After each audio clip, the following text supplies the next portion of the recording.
చేపల్లే తారలేని నింగల్లే జీవమేది నాలోనా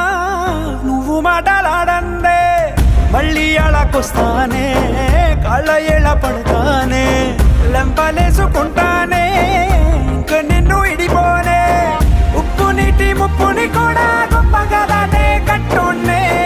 నీ కంటి నీటికి మాత్రం కొట్టుకుపోతానే నీకోసం